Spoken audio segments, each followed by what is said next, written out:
there, and welcome to the mindfulness-based SEL micro-credential program by Coalition of Schools Educating Mindfully. I am Athea Davis. I will be guiding you through mindful check-ins and mindful spaces, one of my favorite things. So let's go ahead and get started. Today, we're going to be looking at how mindful check-ins benefit student and teacher well-being. So incredibly important. We also have 3 other objectives today. We're going to identify and create best practices for mindful check-ins with students and teachers, you viewing this. And we're also going to explain what mindful spaces in the classroom are and how they can support teachers and students to self-regulate. And finally, identify best practices for creating mindful spaces in the classroom. All right, so let's just dive right on in. So our objective number 1, mindful check-ins. What is a mindful check-in? So a mindful check-in is checking in with yourself physically, mentally, and emotionally. Most of the time, we're running through our day disconnected from our mind and body. There's a disconnect there from our brain and our heart. We don't know what's happening on the inside, and yet so much of what's happening on the inside is what's motivating our thought processes, our emotions, our behaviors. Everything going on in here is motivating the external actions and behaviors that we see on the outside with our students and with ourselves. So when we take the time to do a mindful check-in, we are setting ourselves up for success. So again, it's just checking in with yourself. How are you doing physically, mentally, and emotionally? And I'm going to talk about some ways to do that.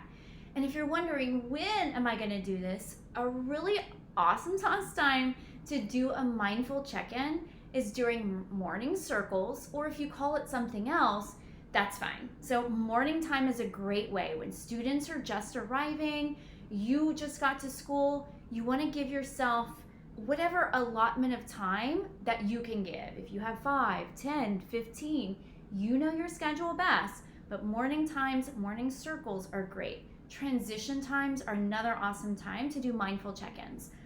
After recess, before lunch, after lunch, as we close out the day, which leads me to the next one, closing circles is another great way to do it.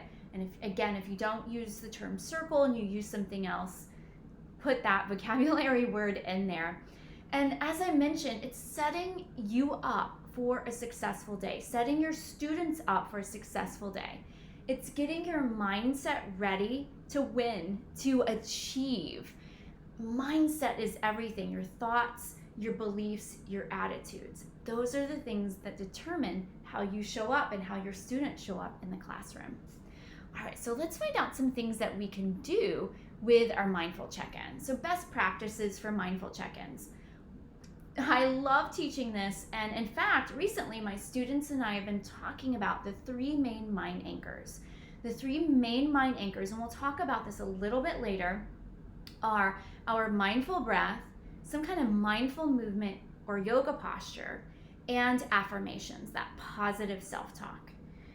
Those 3 are going to guide everything you and your students encounter throughout the day.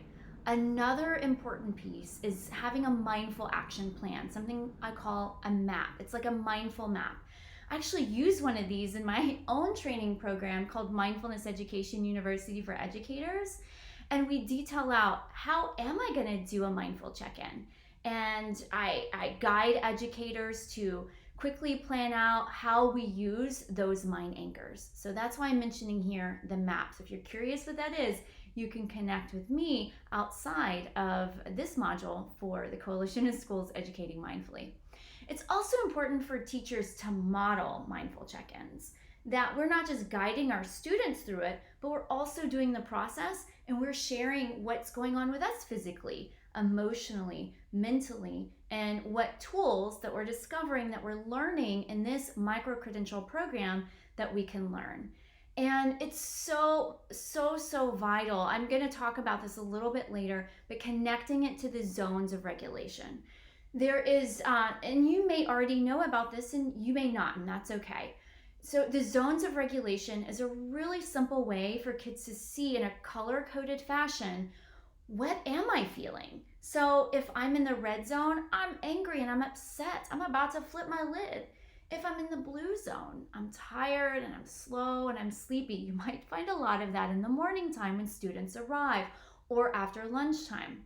Or if I'm feeling like I'm a jumping bean and I'm just got the wiggle jiggles and I can't sit still, I'm excited about something, or I'm just frustrated, it's hard to focus, I might be in the yellow zone. And if I am focused and happy and ready to learn, I'm in the green zone. So 4 easy colors to remember, but connecting it back.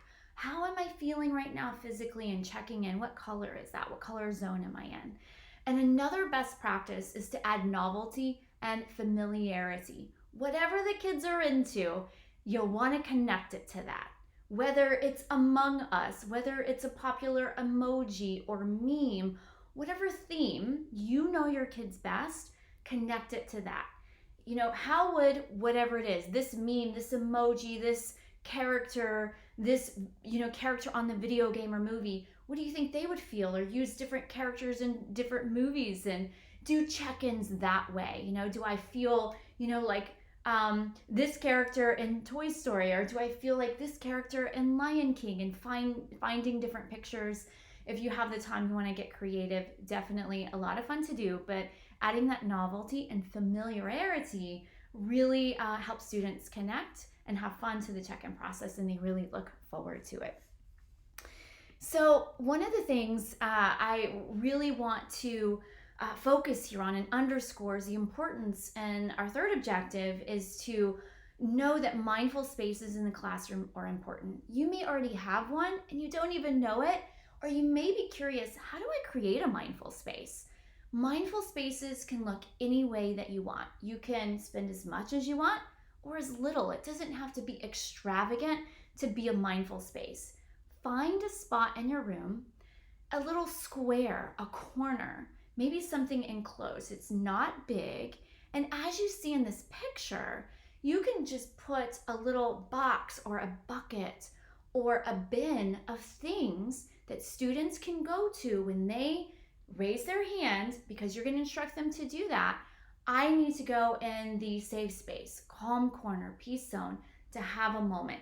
You've been practicing mindful check-ins. After you watch this, you're going to be in the practice of doing that. And I will detail some resources that will help you along the way so you can practice mindful check-ins with you and your students in the morning, in transition, and before you end the school day, or any other time that you feel is necessary. But I'm going to go over some things that you can put into the mindful space box. Again, it can look as extravagant or simple as you want. You don't have to wait or have a lot of money to do this. You probably already have some of these things, and just put them together and create a space and call it peace zone, safe space, calm corner, whatever you would like and that works for you and your students. Maybe have your students give them some creative partnership here, where they can also help creating the name and thinking of some things they might want in their own calm zone. But some popular things, like I said, definitely keep it simple, but some popular things to go into your bin or your box that you're going to put in your mindful space or safe space or peace zone, zen zone, whatever phrase that you want to call it, are colors. Coloring pages. You could do mandalas, circles, or any kind of coloring pages. Fidgets are popular. Mind jars. Probably you want to use plastic instead of glass, because we don't want any glass breaking. Breathing balls are really popular. And what I mean by breathing ball is a Hoberman sphere. So I don't have mine handy with me, but you can Google Hoberman sphere, and the cool sphere that closes and contracts, and it'll open up and it replicates our breathing, our mindful breathing process. And you can put a couple of these things. You can put books, any kind of books to encourage literacy. And then as you gain more awareness about what books you want for your SEL library and your mindfulness or mindfulness-based library, you want to throw in some of those. Moody Cow Meditates is a fun one to put in there too. So there's one I just wanted to throw out. Lounge throws, chairs. Again, you don't have to. This may be something you might want to put in there. Timers. They have like sand timers, liquid timers that don't make noise so they don't disturb the class. And mood lighting, I'm a huge proponent of mood lighting. So you put your own flair in that and create your own space. So as students are learning their mindful check-in, and we're going to go over a really short practice that you can take with you into the classroom, they can then practice that when they raise their hands, and whatever signal that you use in the classroom to for them to communicate with you that, you know what, they're feeling like they're in this red zone, they're angry, they're upset, or the yellow zone. They need something to get back to a space of focused attention and calm, what we call the green zone in the zones of regulation. All right, so exciting. So I want to focus a little bit more on what I talked about in the very beginning, the 3 mind anchors for your classroom. I use these all the time because they're really important. Our breath is going to help focus our thoughts and our attention. Movement, when we have the wiggle jiggles or we're feeling anxious or frustrated or even angry, we have to move that energy out of our body. So doing some kind of mindful movement or yoga posture is super beneficial. And you do not have to leave your desk to be able to do any of this. And I'm going to show you how. Affirmations. As a wordsmith, I love affirmations. And so when I talk about the 3 main mind anchors, I'm looking at breath, body, and what is it that I'm saying to myself? Super important. And having an opportunity to have group reflection time. So as we go through maybe a mindful check-in that I'm going to show you, then you ask your students, what did you notice? Because that is you and your students practicing mindfulness. It's a different language. What am I noticing in my thoughts and my emotions? And they dig in there and they notice certain things. You'll be amazed and surprised at some of the amazing things the little ones will say, or even big ones. And then they share out, and that communal sharing inspires and empowers other students to get curious about their own internal world if they either were confused or they weren't sure. And then you'll see more hands go up. And that it creates an environment for transformation itself, which is a lot of, I feel just so much gratitude seeing students in action share, and always connect it back to, if I feel like I'm in the red zone or blue zone, remember we talked about the zones of regulation earlier, what mindfulness tool of my 3 mind anchors, my breath, my movement, or my affirmations, can I use to get back to the green zone? So if I know I'm identifying with one of these other colors, that's okay. There's nothing wrong with it. But I also know I'm in school and I need to focus. I have a test. I'm working on a project. I need to get back to the green zone. What do I do to regulate myself, to manage my thoughts and emotions so I can do that? So connecting it back. And I also had a note here for individual practice. You may want to have individual mindful journals. Those are a lot of fun, and just pose these questions, especially with the older students from 3rd grade and up. Have them practice writing what they notice.